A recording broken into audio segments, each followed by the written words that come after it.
तो बात कर रहे हैं MPCS with remote monitoring and analysis features की। यानी कि MPCS का मतलब तो ये होता है कि माइक्रो प्रोसेसर कंट्रोल सिस्टम। तो लोगों में माइक्रो प्रोसेसर यूनिट तो बहुत पहले ही लगा हुआ है, वो पुराना टाइप का। ये थोड़ा नया वर्ज़न आ गया है, तो इसको कई लोग नया वर्ज़न भी बोलते हैं, वर्ज़न 3 भी बोलते हैं, कई लोग मॉनिटरिंग सिस्टम वाला माइक्रो प्रोसेसर भी बोलते हैं। तो ये कैसे पहचानेंगे उसकी भी मैं जानकारी दूंगा आज आपको, और इसमें क्या चेंजेज है वो भी बताऊंगा। तो आप वीडियो को शुरू से लेकर अंत तक अवश्य देखिएगा, और जिसने चैनल को सब्सक्राइब नहीं किया वो सब्सक्राइब कर लेना, ताकि कोई भी नया वीडियो अपलोड होता है तो वो आपके काम का ही होता है, आपको नोटिफिकेशन मिलेगा। और नए नए वीडियो देखने के लिए आप चैनल पे क्लिक करके प्लेलिस्ट में जाइए, प्लेलिस्ट में वीडियो को देखकर आप हर एक वीडियो देख लीजिए। कई बार होता है वीडियो अपलोड होता है तो भी लोग कमेंट कर देते हैं वो वाला वीडियो बताइए। और ऑडियो देखने के लिए खबरी ऐप पर जाइए, वहाँ बहुत ही क्वेश्चन आंसर मैंने डाल दिए हैं, तो आपका रिवीजन अच्छा हो जाएगा। तो बात करते हैं MPCS micro processor control system. तो ये जैसा कि माइक्रो प्रोसेसर लोगों में कोई भी खराबी होती है तो हमको इस डिस्प्ले पे दिखाई देता है। ये डिस्प्ले है इतना, ठीक है। तो यहाँ दिखाई दे जाता था, हमें साइन पिकअप करने में जो खोटा टाइम लगता है वो टाइम इसमें नहीं लगेगा। हम जल्दी से साइन पिकअप करके जल्दी से ट्रबल शूटिंग कर लेंगे। तो एक नया मॉडिफिकेशन, ये जो सिस्टम है रिमोट मॉनिटरिंग वाला, ये बहुत कम लोगों में लगा हुआ है, और जिस लोगों में लगा हुआ उसमें भी वर्किंग करे तो अच्छी बात है। कुछ लोगों में वर्किंग नहीं करता है तो वो एक अलग बात है। मैं तो जिसमें वर्किंग कर रहा है उसकी बात कर रहा हूँ, मैं इसके बारे में जानकारी दे रहा हूँ। नहीं करता तो उसमें मेरा कोई जवाबदारी नहीं है। तो रिमोट मॉनिटरिंग का मतलब है कि इसमें जो है वो इंटरनेट के द्वारा जिस लोको शेड का ये लोको है वहाँ भी उनको मालूम पड़ता है कि इस लोको में क्या खराबी हो गई है। GPS सिस्टम के द्वारा, ग्लोबल पोजिशनिंग सिस्टम के द्वारा ये वो लोग वहाँ बैठ के कंप्यूटर से मालूम कर लेते हैं, इसलिए इसको रिमोट मॉनिटरिंग कहा गया है। और कुछ छोटी मोटी खराबी होती है तो उसको भी ठीक किया जा सकता है ऑनलाइन बैठ के, इसलिए ये सिस्टम कुछ लोगों में मॉडिफिकेशन के तौर पर लगाया हुआ है। अब इसमें क्या क्या नया आइटम है, इसमें डिस्प्ले है, और यहाँ पे जो है 10 सॉफ्ट की है, 1 से 9 और 0। इनका काम अलग अलग मैं बताऊँगा क्या क्या काम है। और यहाँ पे ऑपरेशन करने के लिए स्क्रॉल्स की दी हुई है, ऊपर नीचे दाएं बाएं एंटर वगैरह वो सब जो है यहाँ पे दी हुई है, 5 इधर 5 इधर। यहाँ पर स्विच दिए हुए हैं, दो तो, एक लैंप है दो तो, और एक जो है वो स्विच है। ये लैंप है, ये भी लैंप है, ये स्विच है। ये भी क्या क्या इसके सारे सब के बारे में आज जानकारी आपको दूंगा। सबसे पहले इस लोको को इनर्जाइज जो करते हैं, तो जैसे साधारण लोको को इनर्जाइज करते हैं ना, वैसे ही इसको भी इनर्जाइज करते हैं, कोई नई बात नहीं है। लेकिन बैटरी ऑन करने के 90 सेकंड के बाद में ये डिस्प्ले काम करना शुरू करती है। तो 90 सेकंड का टाइम लेता है। तो कभी आप ऐसा मत सोचना अरे यार क्या हुआ, चालू क्यों नहीं हुआ। तो 90 सेकंड लेता है, इसको ध्यान में रखना है। अभी क्या है, दोनों कैब में ये जो चीज़ है वो दोनों कैब में सहायक लोको पायलट के साइड में लगी हुई है, और ये 10 सॉफ्ट की भी लगी हुई है।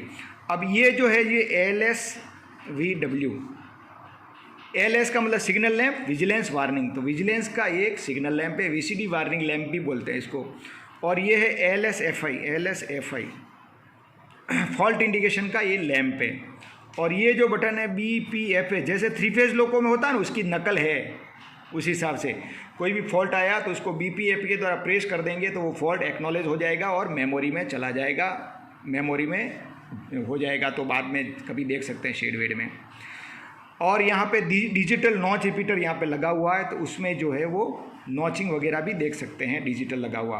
अब 1 से 9 तक सॉफ्ट की है, और एक 0 भी सॉफ्ट की अलग से। तो सबका काम बता देता हूँ। 1 नंबर की जो सॉफ्ट की वो है मेन मेनू की, यानी कि मेन मेनू खुलता है उस यहाँ पे खुलेगा मेन मेनू। सब आगे आगे आप प्रैक्टिकल करोगे थोड़ा और आइडिया आ जाएगा। 2 नंबर पे क्रू का मैसेज, क्रू कोई भी मैसेज देना चाहता है तो वो मैसेज यहाँ लिखेगा। 3 नंबर पे लोको पायलट इन्फॉर्मेशन। अब यहाँ लोको पायलट क्या इन्फॉर्मेशन देगा, 3 नंबर की सॉफ्ट की को दबाएगा तो लोको पायलट का नाम, लोको पायलट का ID, हेडक्वार्टर लोको पायलट का, सेक्शन कौन सा है, और ट्रेन का लोड कौन सा है, ये सब इसमें भरने के बाद यहाँ एंटर की है, इस एंटर की को दबाएगा तो वो अंदर लोड हो जाएगा। उसके बाद में 4 नंबर की सॉफ्ट की है वो लोको स्टेटस देखने के लिए, यहाँ स्टेटस सारा दिखाएगा। 5 नंबर की है जो आइसोलेशन मैसेज, कोई भी चीज़ आइसोलेट होगी तो वो आइसोलेट दिखाएगा 5 नंबर से। और 6 नंबर के सेटिंग, कोई भी सेटिंग करना हो तो आप 6 नंबर को दबा के आगे पीछे का कुछ भी सेटिंग कर सकते हैं।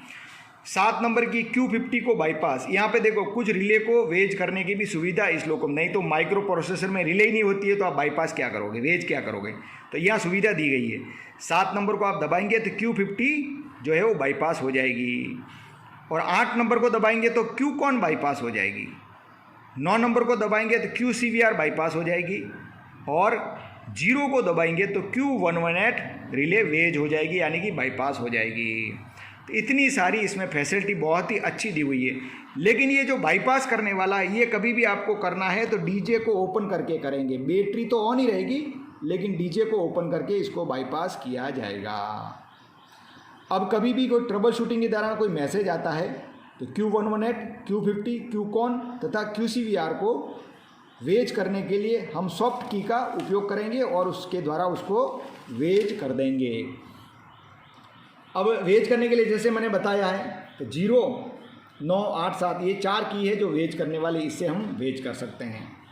और इनको BLDJ को ओपन करके, यानी कि डीजे को ओपन करके ही इनको वेज किया जाता है। अब किसी भी कारण से अगर बैटरी को ऑफ करते हैं तो ये जो कमांड है वो सारा का सारा ख़त्म हो जाएगा, यानी कि जो वेजिंग किया है वो भी कमांड ख़त्म हो जाएगा। तो कभी नॉर्मल करना है तो आप बैटरी को ऑफ करेंगे तो ये नॉर्मल हो जाएगा। इस लोगों में क्या है कि VCD जो है, VCD माइक्रो प्रोसेसर के अंदर ही लगा हुआ, माना इनबिल्ट है, यानी कि आपको दिखाई नहीं देगा। लेकिन HVCD जो स्विच है वो कहाँ लगा हुआ है, TB पैनल पर।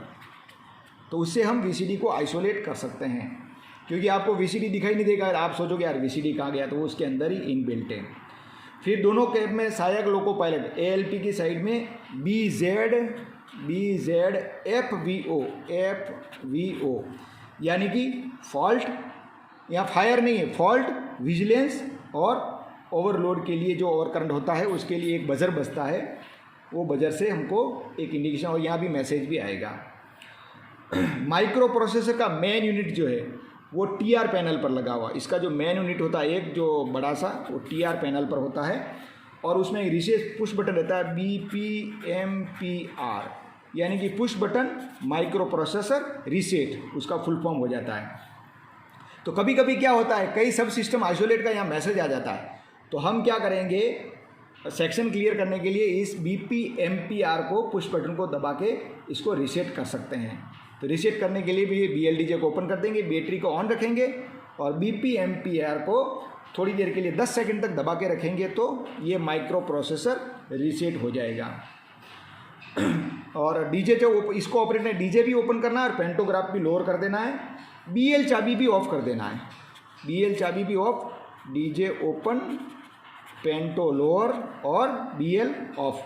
तो ये तीनों करके फिर BPMPR को 10 सेकंड तक दबा के रखेंगे तो रीसेट हो जाएगा।